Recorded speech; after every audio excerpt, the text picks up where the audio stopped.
If talking about the strongest medic in America, you would think of the prototype Desmond Doss in Hacksaw Ridge. But in the Pacific battlefield during World War II, there was another powerful doctor. He killed 7 Japanese in the operating room, truly reenacting knife fighting in the operating room. Not only that, to cover the wounded retreat, he also carried a machine gun to build a defense line alone, blocking hundreds of Japanese attacks. He is the medic Benjamin Louis Salomon. The real story is more exaggerated than you think. Benjamin Salomon was born in 1914 in a Jewish family in Wisconsin, USA. Salomon's parents immigrated to America in the late 19th century. By lending money, they established quite a business. With wealthy family conditions, Salomon not only had strong learning talent, but also ample military strength. Joined the Boy Scouts at a young age. Later, even reached the highest achievement of Eagle Scout. Out of every 100 boys joining the Boy Scouts, only 4 can unlock this achievement. Many American old men in their 70s and 80s still boast while drinking, "I am an Eagle Scout." In 1937, 23-year-old Salomon graduated from the Dental Hospital of the University of Southern California. He became one of the few highly educated doctors of that era.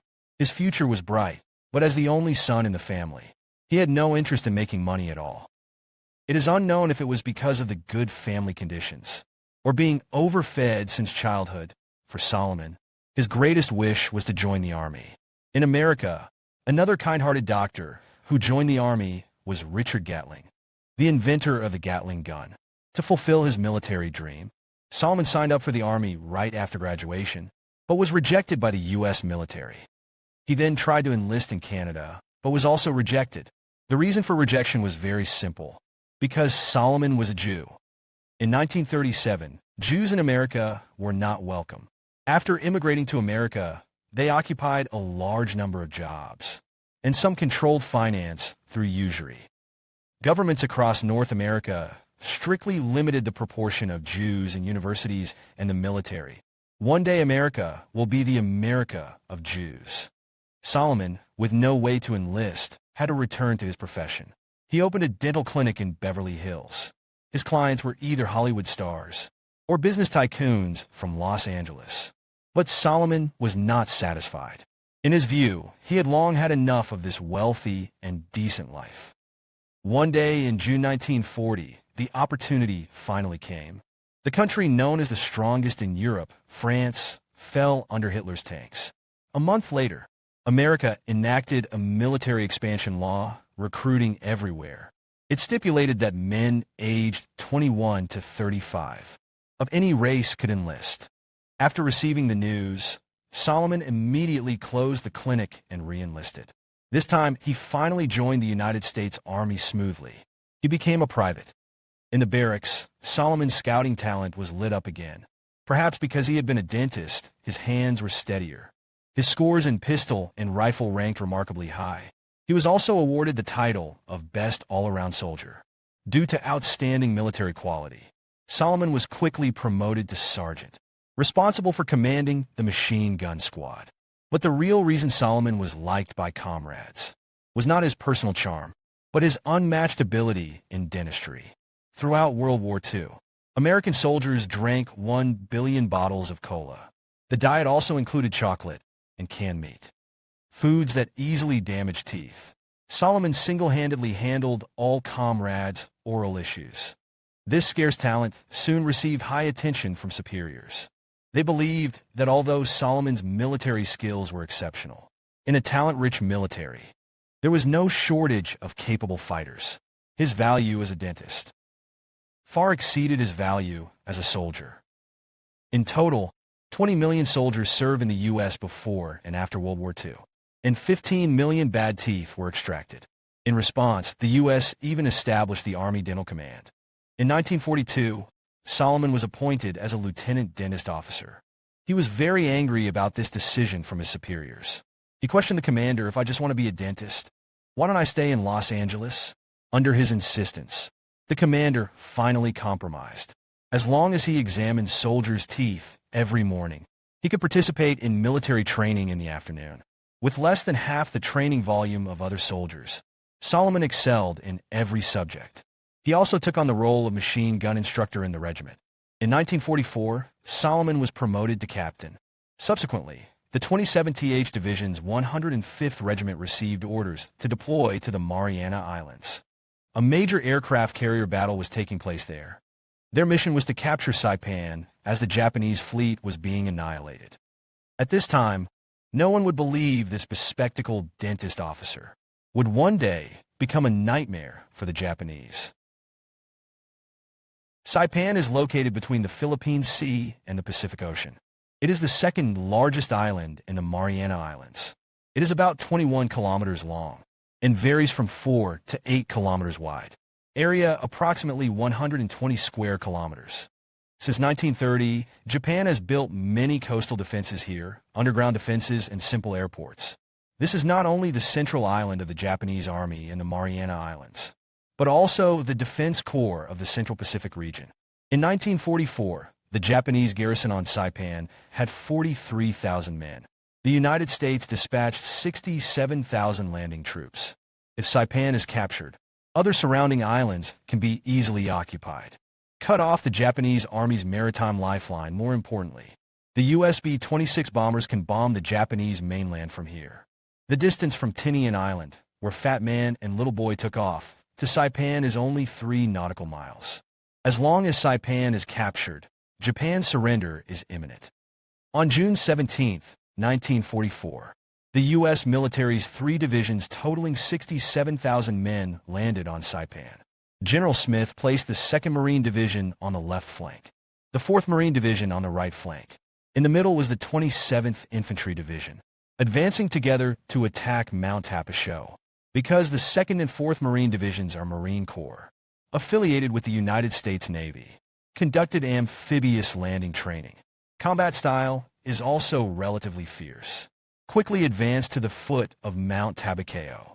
But the 27th Division, where Salomon is located, belongs to the U.S. Army. Did not receive training for landing operations. The division commander was worried about getting lost at night, always behind and unable to catch up, causing the entire front line to become U-shaped. The fighting ahead was intense. As a dentist, Salomon had nothing to do, could only wander aimlessly in the 105th Regiment's camp. One day, the 2nd Battalion of the 105th Regiment was ambushed by the Japanese. The battalion surgeon was injured by shell fire. Salomon then approached the regiment commander, applying to serve as the surgical doctor for the 2nd Battalion. Such an active model doctor is rare. The regiment commander readily agreed, and as soon as Salomon arrived at the 2nd Battalion, the battalion commander asked him to take off his Red Cross helmet.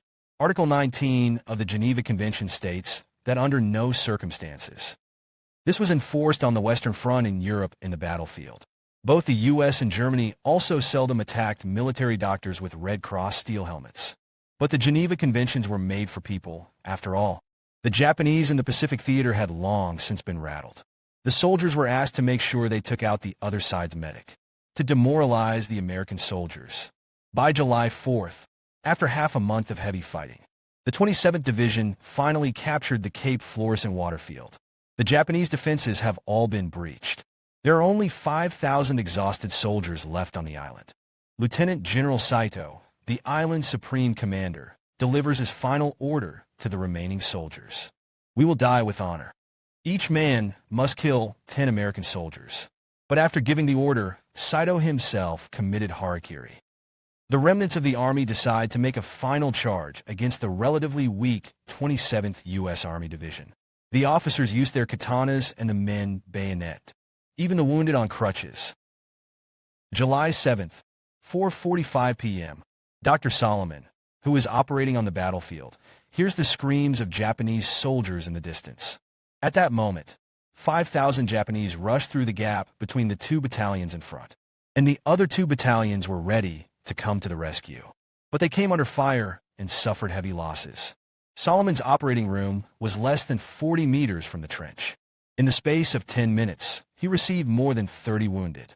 He was in the operating room cleaning a wounded soldier's wound. The position was breached. A Japanese soldier broke in, seeing the ground full of casualties. He picked up a bayonet and stabbed one of them fiercely. The fat pigs have all run to the butcher's house. Of course, Salomon couldn't indulge him. He casually picked up a Garand from the table and shot the Japanese soldier dead with one shot. Immediately, two more Japanese soldiers rushed into the operating room. One did not react in time and was shot dead by Salomon. The other Japanese soldier raised his bayonet to stab Salomon, but he clearly underestimated this cultured doctor. The Japanese soldier Salomon hit with a gun, but died on the spot. After taking down 3 Japanese soldiers, Salomon raised his rifle, ready to seek help outside. Unexpectedly, he ran into 4 Japanese soldiers as soon as he stepped out. He pulled the trigger and took down the first one. The second bayonet has stabbed up. He kicked away the Japanese soldier's rifle. Picking up the bayonet is a neck surgery. The 2 Japanese soldiers following behind. Seeing this doctor so fierce, they pounced together. Salomon quickly stabbed one of them down, but the bayonet also fell. Can only wrestle with the remaining Japanese soldier. Use fists to treat him harshly. A gunshot. A wounded man behind shot dead the Japanese soldier. The operating room is no longer safe. Salomon ordered other wounded to be evacuated immediately. He then collected the pistol, rifle, and the only bit of ammunition. Alone, he charged towards the machine gun position. No one knows what happened later. According to the surviving wounded's recollection, Dr. Salomon's last words to them were, "Take care of yourselves, I will come back." Then the roar of the machine gun and the screams of the Japanese soldiers echoed on the position. A captain named Ed Love, as a witness to the 27th Division's battle, responsible for organizing historical materials. He described the scene after that battle. The U.S. military countered while cleaning the battlefield.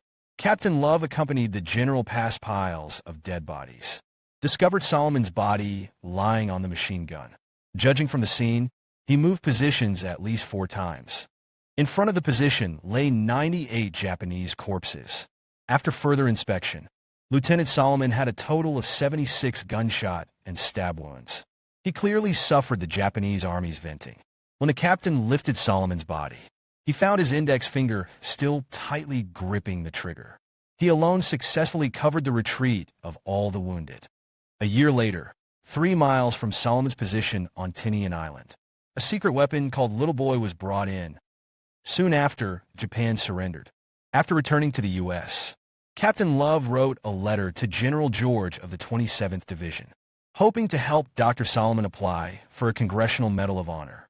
General George replied, "I am very sorry. This medical officer was holding a heavy weapon when he was killed. And this does not comply with the United States signing of the Geneva Convention regulations." Received the reply, Captain Love felt heartbroken for his comrades. So again submitted a special report to Infantry magazine. Described the heroic deeds of Dr. Salomon. Far away in California, Father Salomon heard the news of his son's death on the radio. Cried inconsolably. He went to the War Department to inquire about his son's true situation. Unexpectedly, War Department Judge Parson said back to him, "If you cannot provide details of Salomon's death, then we have no comment." Comrades felt anger at this statement. They initiated a proposal again in 1951. The U.S. military refused again. This time the reason was the evaluation period for World War II commendation rewards had passed. In 1969, unwilling veterans applied again and were rejected. In April 1998, Dr. West of USC, once again as a congressman, proposed to the Army that Dr. Salomon should be posthumously awarded that honor medal that should have been given long ago. But the U.S. government still ignored it. Until May 1, 2002, President George W. Bush, for the mobilization propaganda of the Second Gulf War, finally publicly posthumously awarded Dr. Salomon a medal, symbolizing the highest honor of the United States, the Congressional Medal of Honor. This medal was delayed for a full 58 years. His parents did not wait for it either. This is all the content of this video.